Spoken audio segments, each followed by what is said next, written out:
날마다 주님과 함께 주일은 한국 루터란 아워에서 보내드리고 있습니다. 오늘 말씀의 중앙 루터교회 최주훈 목사입니다. 하나님 아버지와 우리 주 예수 그리스도로부터 오는 은혜와 평강이 이 자리에 계신 여러분과 함께 하시기를 주님의 이름으로 축원합니다. 기독교를 구원의 종교라고 그렇게 말합니다. 여기서 구원이라고 하는 것은 무언가 속박되어 있던 것으로부터 자유케 되고 건져진다라고 하는 뜻이죠. 그래서 기독교 구원이라고 하는 것은 죄의 속박에서 자유케 되고 하나님의 은총 가운데 영원한 생명을 누리게 되는 것이라고 말을 할 수가 있습니다. 그런데 기독교는 단지 한 사람, 한 개인의 그런 구원만 말하지 않습니다. 성경을 찾아보면 하나님의 창조하신 그 온 세계, 하나님의 창조는 사실 온 세계의 구원을 목표로 하고 있다는 것을 우리는 보게 됩니다. 여기서 사람들이 오해하는 대목이 하나 있습니다. 이것은 창세기 1장 28절의 말씀인데요. 거기 보면 천지를 창조하신 하나님께서 모든 만물을 창조하신 다음에 맨 마지막에 인간을 창조하시죠. 그런 다음에 이 인간들에게 이런 이야기를, 아담에게 이런 말을 들려줍니다. 한번 찾아서 함께 읽어보도록 하죠. 창세기 1장 28절 말씀입니다. 같이 한 목소리로 읽어보도록 하겠습니다. 하나님이 그들에게 복을 주시며 하나님이 그들에게 이르시되 생육하고 번성하여 땅에 충만하라. 땅을 정복하라. 바다의 물고기와 하늘의 새와 땅에 움직이는 모든 생물을 다스리라 하시니라. 아멘. 이렇게 읽으면 참 복된 말씀이에요. 분명히 땅을 정복하고 다스리라. 이 구절만 콕 집어서 인간은 세상의 주인이고 그리고 우리 내 마음대로 모든 것을 다 이용할 수 있다라고 그렇게 오해하는 분들이 꽤 많은 것 같습니다. 그러고 보면 인간은 지배자이고 자연은 그저 인간을 위해 존재하는 그런 섬김의 종 또는 소비재 정도로 이해하는 것이죠. 하지만 성경을 잘 읽어보면 창세기 1장 28절의 그 말씀은 그런 뜻이 아니라고 하는 것을 우리가 알게 됩니다. 온 만물이 생동하고 번성케 해야 될 책임이 인간에게 주어져 있다라고 하는 그런 말씀입니다. 창세기는 창조 이야기가 한 개가 아니라 두 개가 나옵니다. 창세기 1장에 하나가 나오고요, 또 창세기 2장에 또 조금 다른 이야기가, 창조의 이야기가 나오죠. 거기 2장을 읽어보면 1장과 조금 다른 면들이 강조되고 있는데, 여기서 인간은 에덴 동산의 지배자가 아니라 정원사 같은 모습으로 등장합니다. 인간은 흙으로 창조되어서 하나님을 대신해서 동물과 식물의 이름을 지어주고 가꾸어 주는 모습을 보여주죠. 이것이 바로 창세기 1장 28절과 연결을 해보면 같은 맥락인데요. 거기서 바로 생육하고 번성케 하는 인간의 소명이 1장 28절에서 또 2장에서도 같이 이어지고 있는 것을 우리는 보게 됩니다. 하나님께서는 이렇게 창조 세계를 관리하는 대리자로서 우리 인간을 부르셨다라고 하는 것이 창조 이야기의 한 대목입니다. 인간은 자연을 착취하고 지배하는 존재가 아니라 자연을 풍성하게 가꾸는 자연의 친구이고 자연과 생태의 보호자로 그렇게 지정됩니다. 그런데 지금 우리가 살아가고 있는 이 지구라고 하는 이 정원의 상태는 어떠한가요? 우리가 살아가고 있는 이 지구 환경은 점차 심각한 문제에 빠져들고 있습니다. 심지어 이제는 남의 일이 아니라 먹고 사는 문제까지도 염려가 되기 시작을 했어요. 세계의 밀 곡창지대로 꼽히는 우크라이나는 지금 전쟁 때문에, 그리고 인도는 지난 4월에 47도가 넘는 폭염이 계속 이어지는 바람에 밀 수확량이 예년의 절반 이하로 떨어졌다고 합니다. 당연히 밀 가격은 세계적으로 다 급폭등을 해버렸고 가난한 사람들은 더 가난해지고 굶어가는 현실에 지금 이르게 되었습니다. 기후와 식량만 문제가 아니죠. 산불도 그래요. 거대한 산불 소식이 예전엔 드문드문 들리더니 이제는 더 자주 들리는 것 같습니다. 녹지가 사라지니 사과, 배, 포도 이런 재배도, 과일의 재배도 점점 어려워집니다. 그래서 2050년이 되면 우리가 흔히 먹는 과일이 완전히 사라지게 될 것이다 라고 하는 연구 보고서가 발표될 지경입니다. 농사가 점점 이렇게 어려워지다 보니까 농가에서는요, 그래도 소출을 해야 되잖아요. 그래서 점점 더 센 농약, 점점 더 센 살충제를 사용해서 생산력을 높이려고 안간힘을 씁니다. 그런데 또 여기서 엉뚱한 문제가 생겨버렸어요. 여러분들 기사에서 보셨을지는 모르겠지만 작년과 올해 들어서 갑자기 벌들이 사라진다라고 하는 그런 기사를 보셨을 겁니다. 아인슈타인이 오래전에 이런 말을 한 적이 있습니다. 벌이 지구에서 사라지면 인류의 삶은 그로부터 4년 안에 끝나게 된다.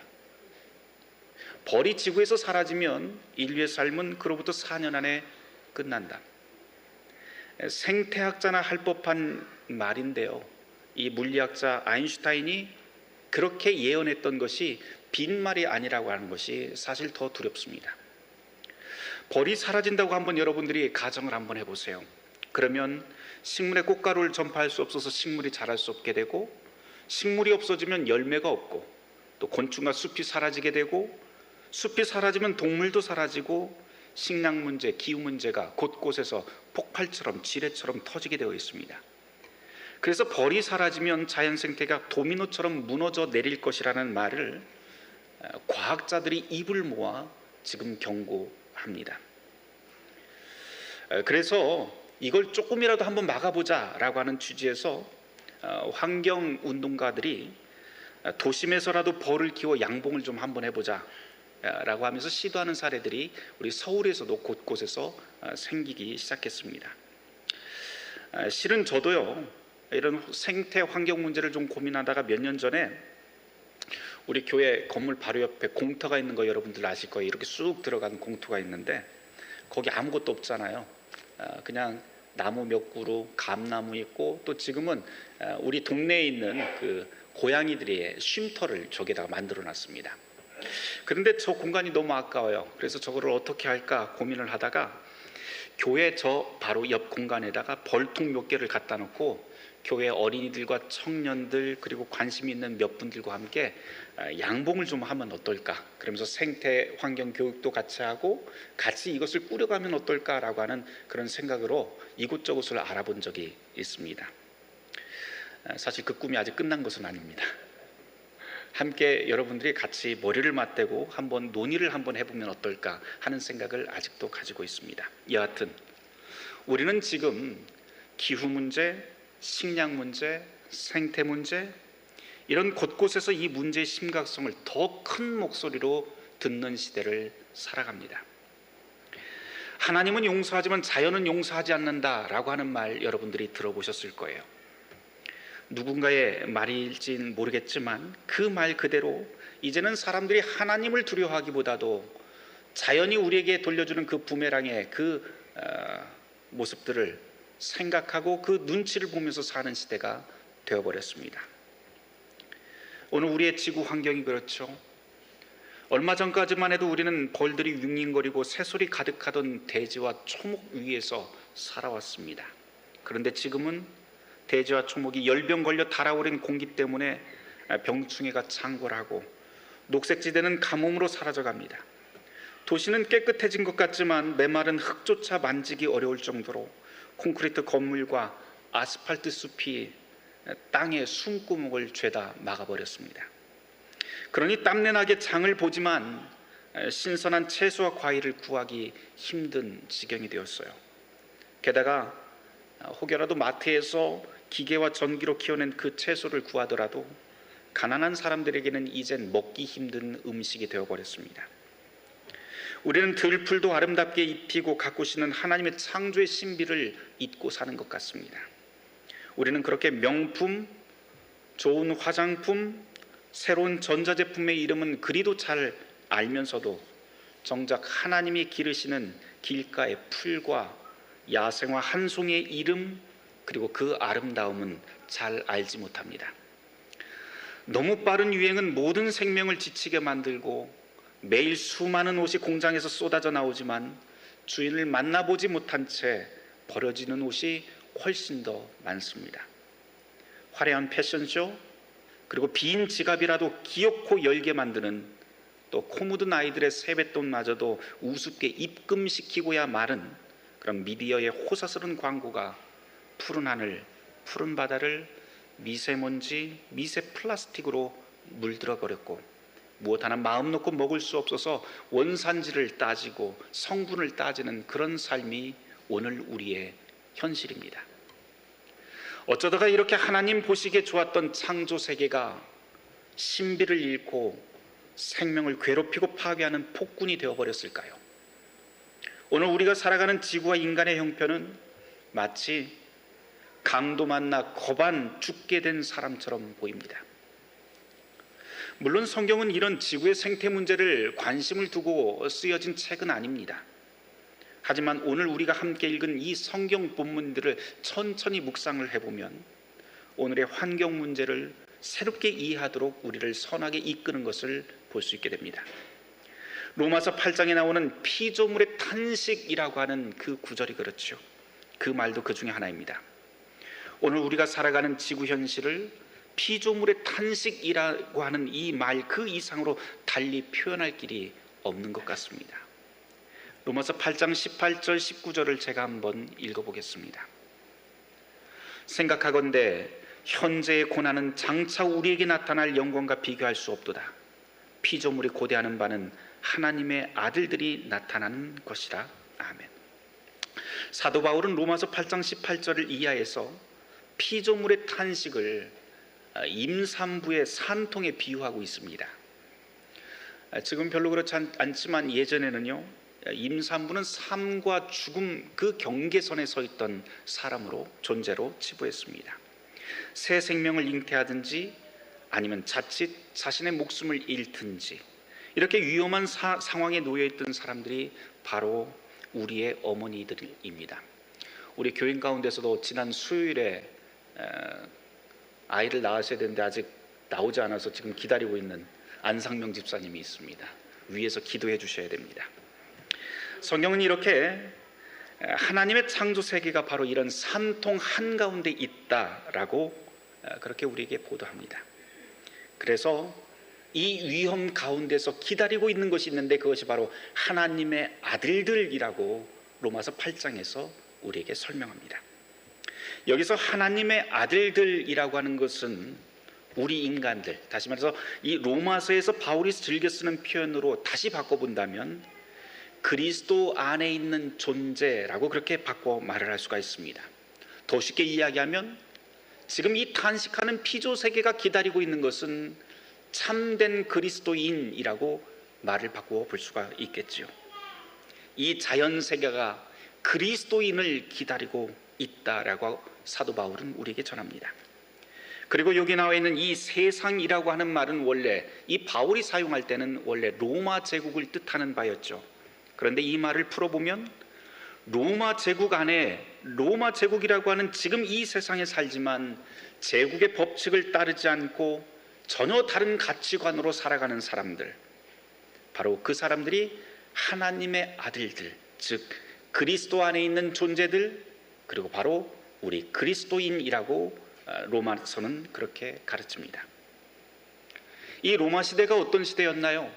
능력 있으면 노예도 부릴 수 있고 가부장 체제 하에서 군림하면서 수많은 여성과 함께 살 수도 있었지만 그리스도를 만나고 그리스도를 믿고 하나님의 뜻을 알았기 때문에 그런 삶을 스스로 포기한 사람들이 바로 하나님의 아들들, 즉 세상이 기다리는 그리스도인이라고 할 수가 있습니다.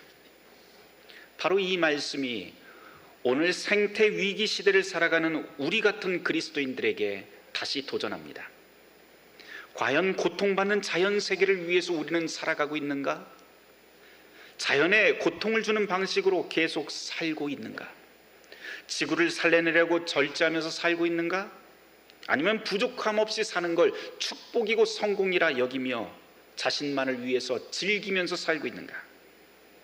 혹시 교회만을 지나치게 사랑한 나머지 기후, 환경의 문제는 신앙과 상관없다고 내치고 그렇게 살고 있지는 않은가? 라고 하는 등등 이런 많은 질문들을 오늘 말씀은 우리에게 던집니다. 우리는 오늘 복음서 말씀으로 선한 사마리아인의 비유가 실려 있는 이 누가복음 10장의 말씀을 함께 읽었습니다. 이 선한 사마리아인의 이 비유의 맨 앞에 그 도입구를 보면은 두 사람이 등장을 합니다. 예수님과 율법 교사가 등장하죠. 율법 교사가 예수님께 질문을 해요. 계속해서 질문합니다. 내가 무엇을 하여야 영생을 얻을 수 있겠습니까? 나의 이웃은 누구입니까? 등등. 이 질문에 예수님은 곧장 답을 하지 않고 강도 만나 거반 죽게 된 한 사람의 이야기를 들려줍니다. 그 내용 우리가 잘 알고 있죠. 제사장과 레위인은 보고 지나쳐 버립니다. 사마리아 사람만 그를 여관으로 데려가서 돌봐줍니다. 예수님께서는 이 이야기를 들려주시고서 이렇게 되묻습니다. 누가복음 10장 36, 37절 말씀인데요. 예수님이 이렇게 말씀합니다. 내 생각에는 이 세 사람 중에 누가 강도 만난 자의 이웃이 되겠느냐? 이르되 자비를 베푼 자이니이다. 이르시되 가서 너도 이와 같이 하라 하시니라. 예수님의 이 선한 사마리아인의 이 비유를 오늘 우리 주제에 비추어 다시 생각해 볼 만합니다. 강도 만난 사람은 누구이고, 강도는 누구이고, 지나쳐버린 사람은 누구이고, 선한 사마리아인은 누구이고, 그리고 우리의 이웃은 과연 이 생태 위기 한가운데 있는 우리에게 누구인가라고 말입니다. 분명 강도 만난 사람은 우리의 창조 세계입니다. 물, 공기, 흙, 산과 바다, 동물과 식물이 그 생명을 강탈당했습니다.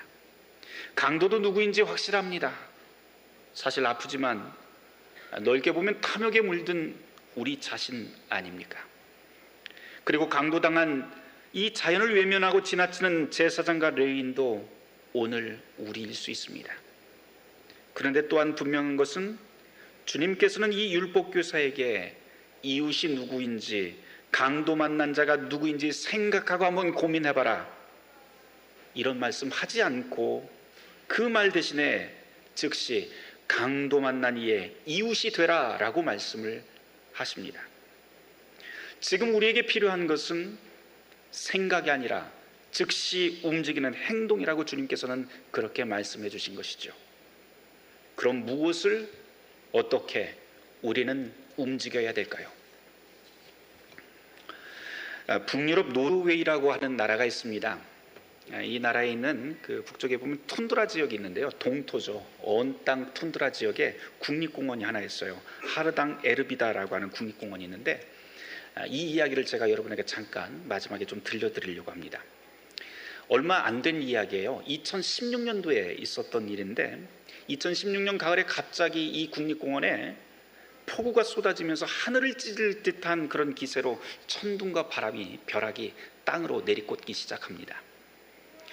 그러자 흠뻑 젖은 술록 무리가 갑작스런 그 기상이변에 놀라서 흩어지지 않으려고 최대한 가까이 뭉치기 시작을 했다고 해요. 이 당황해서 흩어지면 곧장 죽게 되니까 그래서 같이 한 곳으로 모이려고 애를 씁니다. 그런데 그 순간에 한 줄기 벼락이 그곳에 떨어졌고 순식간에 젖은 땅을 통해서 뭉쳐있던 그 술록 325마리가 한꺼번에 죽게 됩니다. 그렇게 325마리의 술록이 순식간에 떼죽음을 당하게 되는데요. 이전에 없던 기이한 현상이 벌어진 것이죠. 국립공원 측이 이 사태를 파악하고 이제 고민하기 시작합니다. 이 술록의 사체를 어떻게 처리를 해야 될까라고 말입니다. 그래서 내부 토론을 시작을 했어요. 그런데 그 내부 토론 끝에 이런 결정을 내리게 됩니다. 인재가 아닌 자연재해로 죽은 죽음은 생태계의 순리이며 자연에서 발생한 술록들의 죽음은 또 다른 생명을 이어주게 될 것이다. 그러므로 자연 생태계에서 일어난 일에 우리가 개입해선 안 된다. 무슨 말이에요? 그대로 두겠다라고 하는 뜻입니다. 하지만 이 결정은 거센 비판을 받게 됩니다. 그 사체를 공원에 그대로 방치하게 되면 국립공원에 쥐와 설치류 같은 그런 설치류가 들끓어서 환경이 악화되고 악취와 오수로 인해서 지역 경관을 해치고 관광 자원이 심각하게 타격을 입게 될 것이라며 사람들이 목소리를 드높이기 시작합니다. 하지만 그런 거센 비판에도 공원 측은 입장을 그대로 고수하게 됩니다. 323마리의 술록사체를 25마리의 술록사체를 자연에 맡기기로 한 것이죠. 그렇게 4년이 지나게 됩니다. 어떻게 되었을까요? 남동 노르웨이 대학교 한 연구팀이 이 술록대 떼죽음 이후에 이 지역 생태계가 어떻게 변했는지 그 내용을 연구를 한 다음에 영국 왕립학회 학술지에 발표하게 됩니다. 그런데 그 결과가 아주 놀랍습니다.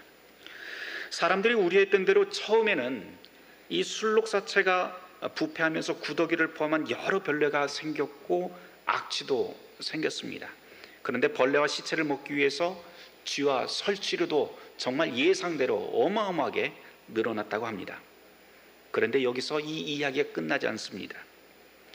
이 쥐와 설치류를 잡아먹이려고 주변에 있던 여우와 독수들이 이곳에 모여들어서 오히려 동물계가 훨씬 더 풍성한 다양한 종을 여기에 확보가 됩니다.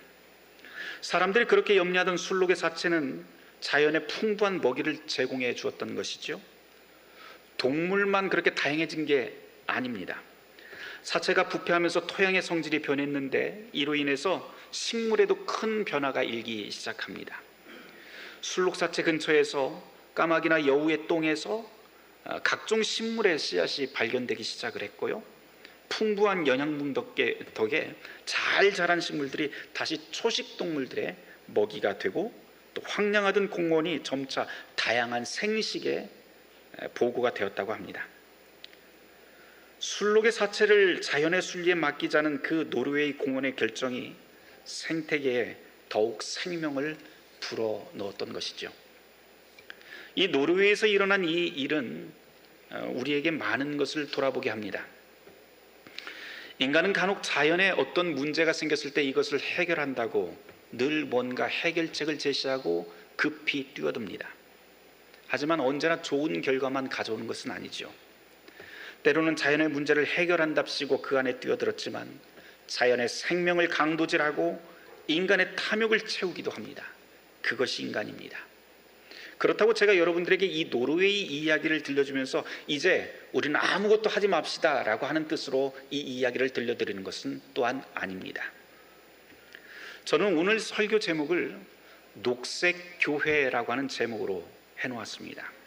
오늘의 설교로 지구 환경 문제에 대한 해답은 바로 이것입니다 라고 하면서 구체적인 목록을 여러분들에게 제시할 수도 없고 사실 그렇게 할 생각도 없습니다. 왜냐하면 생태 환경의 문제라고 하는 것은 지역적인 문제가 아니라 신앙을 살아나는 우리 삶 전체의 문제이기 때문입니다. 분명한 것은 오늘 우리는 이 지구의 문제를 직시해야 한다는 것, 그리고 이것을 위해서 무엇이라도 긴급히 행동해야 한다는 것, 그것입니다. 그만큼 급한 문제입니다. 탄식하는 피조 세계가 하나님의 자녀들을 기다립니다. 하나님은 탐욕의 법칙에 따라서 움직이는 이 세계 대신 창조 세계의 회복을 위해서 움직이고 함께 동역할 하나님의 자녀, 지구의 정원사인 그리스도인을 찾고 있습니다. 노르웨이 공원에서 일어난 일을 연구했던 이 노르웨이 대학교 프랭크 교수가 이런 말을 남겼다고 해요.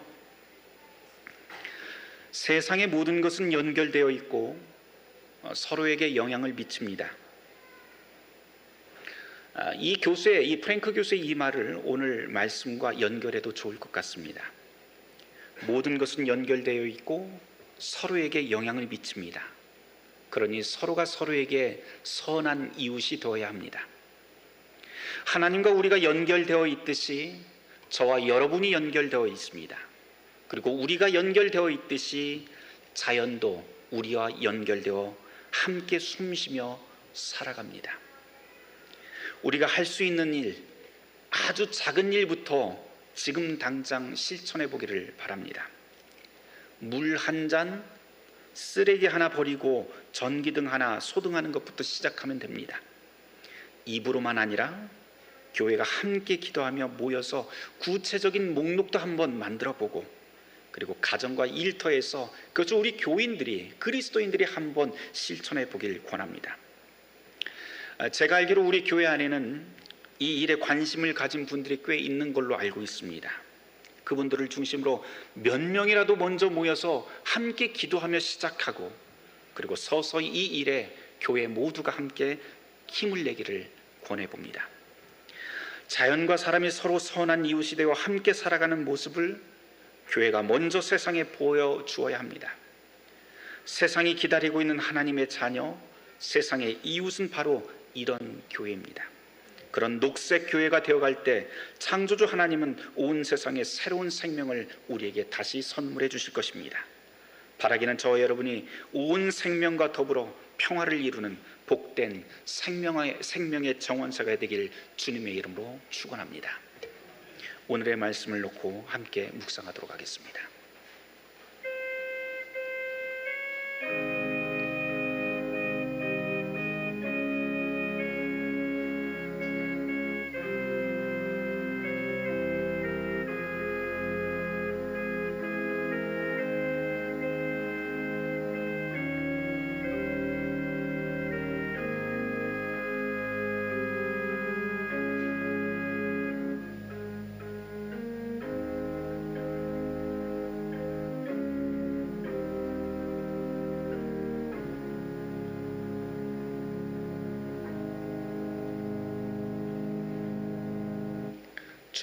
주님께서는 이 세상을 참으로 아름답게 창조하셨습니다.